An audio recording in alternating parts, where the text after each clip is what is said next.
গোসল করা উত্তম রূপে, আর পায়ে হেঁটে মসজিদে যাওয়া, বাহনে না চড়া, 4 নম্বর হলো ইমামের কাছাকাছি গিয়ে বসা, কোনো অনর্থক কাজ না করা।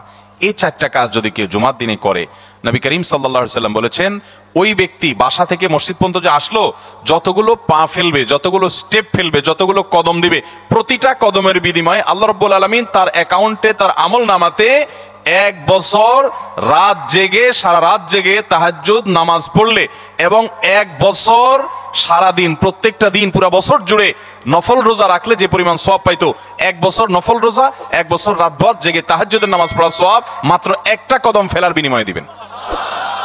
তাহলে আপনার বাসা থেকে যদি মসজিদে আসতে 100টা কদম হয়, 100 বছরের নফল নামাজ, 100 বছরের নফল রোজা, আপনি এটার সব আপনার অ্যাকাউন্টে জুমার দিন মাত্র 4টা কাজ করার মাধ্যমে আপনি পেয়ে যাবেন।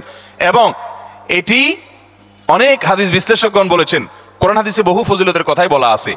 এত বিপুল পরিমাণে, এত অধিক পরিমাণে সওয়াবের কথা যে কারো বাসা থেকে অনেকের আছে যেতে 500 স্টেপ পড়বে।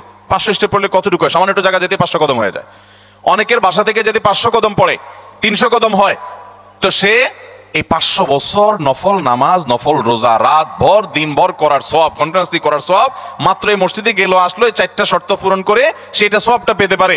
যদি সপ্তাহে 4 জমা হয় তাহলে 4 বার 500 করে যদি হলো 2000 বছর, এভাবে তার আমল আমাদের সওয়াবের পাহাড় সে জমা করতে পারে শুক্রবারের ছোট্ট আমলটার মাধ্যমে।